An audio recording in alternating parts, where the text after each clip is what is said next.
Hello, I'm Nathan Judo. I'm here with Shrewsbury Town reporter Lewis Cox. Lewis, it's our season review of 2017-2018. Yep. Not a lot happened this season, to be fair. As if the season didn't last long enough. This could be a quick one. No, we've got obviously plenty to discuss. It's been a crazy season for Shrewsbury. I don't think many people saw it coming, so we thought we're going to put it into a few positional reviews from Monday, which is today, through until Friday. So today, Monday, we're going to talk about the goalkeepers, defenders on Tuesday, midfielders Wednesday, forwards Thursday, and the management on Friday. So today is Monday, Lewis. We're going to talk first of all about the defenders now. So goalkeepers. About the goalkeepers. There you go, the goalkeepers. So you're just testing me. I absolutely am. Goalkeepers. Okay, so three of them. One of them who didn't make an appearance, but let's talk about Dean Henderson, Craig McGillivray, and also the situation because they haven't got a goalkeeper at the moment. Shrewsbury. Quite a pressing. Certainly, as this is, as we speak, as this is recorded, it's a pressing situation really for new boss John Askey. Other than an 18-year-old first-year trainee, there are no goalkeepers, in the building, as you would say, or on holiday or anywhere. So I spoke with Askey recently, and he says, I need to get two in now. We've had the two main goalkeepers leave or return to a loan, so I need to get my goalkeepers in. Mm-hmm. Spun it as a positive and said they're going to be my men, my goalkeepers. On that, it's been an interesting one. Dean Henderson, incredible season. Going to have some career, fantastic young goalkeeper. He was obviously always going to return from his loan. And Craig McGillivray's moved to Portsmouth. A blow that, I think, for the club. Askey didn't see it as too much of a blow, but the fans were certainly down about it. They thought McGillivray could have been a number one here in League One. I think I agree with that. So that was a blow, but the manager gets his fresh blood in, so. Which it's good, and he gets to put his stamp on the team pretty early on, which I guess would bode well for the new tenure. So you look at someone like Dean Henderson last year, of course the mainstay, superb. You only have to think back to the playoff final with how important he was. Yeah. But what kind of a keeper do you think, and what kind of a season did he have? Yeah, is he going to have? He's going to go on to bigger and better things. Yeah, isn't he? Oh, absolutely. He came in last summer, and he'd only had sort of a loan spell at Grimsby, Paul Hurst's old team, where he hadn't played. Hurst took him but didn't really play him, so it was a bit of head scratching, does Hurst really rate him that much if he didn't play him? But he was immediately number one in pre-season last year, and immediately, I think from the first league game here at the Meadow, really sort of struck up a chord with the fans. They were almost chanting his name from the first game. He had this passion and exuberance that carried him throughout the season, celebrating with fans, singing with them. It was crazy. He almost like a little kid, so excited and so willing to get the fans on side. Yeah.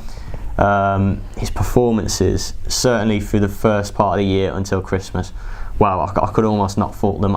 He came for a ball, he caught everything, wiped everything out.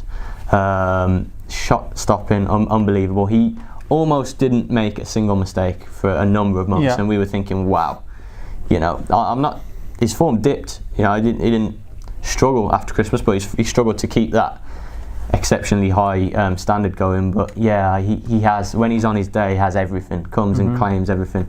Brilliant shot stopping, a real almost sort of flirting with legendary status here, the way he went in with fans, raised money for local charities. He did a lot here.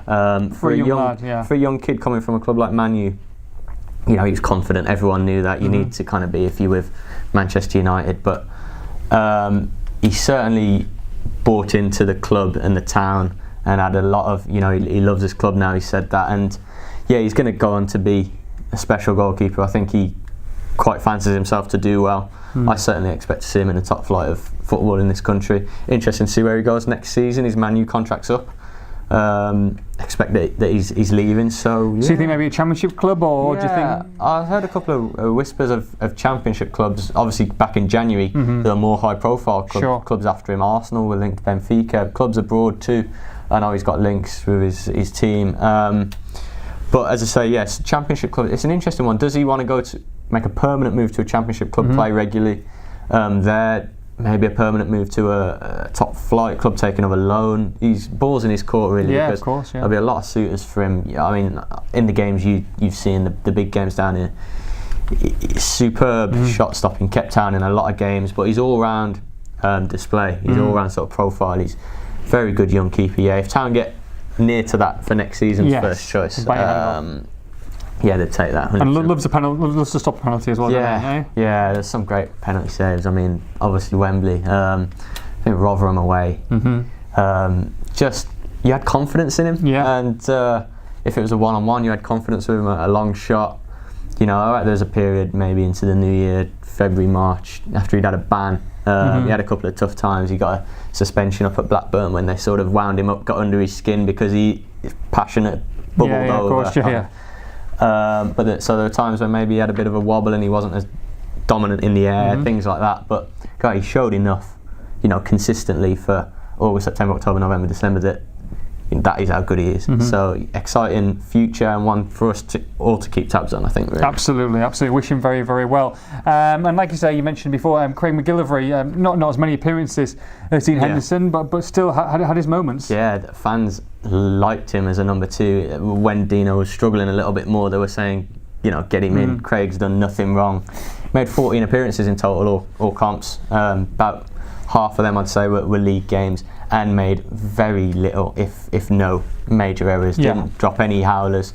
He was lobbed at Warsaw with a long shot, but that was about it. He was solid, and he can be a League One number 1 next season. Whether that's not here. Yeah, I mean it's a weird one because he was at Warsaw as a number 2. Yeah, that number 1 left you thinking take your chance at Warsaw. He came here. Now he's been a number 2 at Dino's left. He could have. It's quite a strange one, but you know, you get an offer from Portsmouth, Kenny Jackett, of course, Stadium, club, you know, massive, obviously. It's massive. Difficult to turn down. Yeah, it is. I think it is, and if he's been promised that he's going to be given a good crack at being number 1, I know they had a permanent keeper in last season who was their number 1, but if Craig's been promised he's going to get the crack of it, then you know, fair play to him. It is a shame he couldn't have been here because the fans liked him for a number 2. They really rated him. I think he's going to be a solid League One first choice keeper. Hopefully he doesn't bite Town on the backside next season at Fratton Park or up here, because on his day again, absolutely solid in all departments as a goalkeeper. And like you say, they will have to sign probably two goalkeepers pretty quickly. I assume the same kind of stature, and would you expect someone to come from a maybe lower league club, or do you think they'd be looking for the same situation where maybe trying to loan a Premier League, you know, number 3 maybe, or number 2 even? I don't think you can certainly rule nothing out. Askey's been quite open about he's not going to bring an 11 or 5 or 6 signing from the conference just because it's the division he knows. He says you've got to be careful with that. You've got to balance it with players from all the levels, players who've experienced League One. So the loan a keeper from the higher ranks certainly proved it worked. You know, Henderson might be an exceptional case, but there's certainly reason to look into that again and to see if you can find another Dean Henderson. Likewise, you know, there are keepers further down. Hurst's old Grimsby keeper James McKeown, stands out as ones lower down who have been at a club for a while. Who, you just wonder whether he's spotted while at Macclesfield at a keeper that's had a couple of worldies against his side over the years, and he just thinks this keeper can do it. You take one on loan from a high club, you sort of expect them to play, don't you? You wouldn't bring a keeper on loan for him to be a number 2, I don't think. So if they do that, I mean, maybe expect them to start, but they need to get.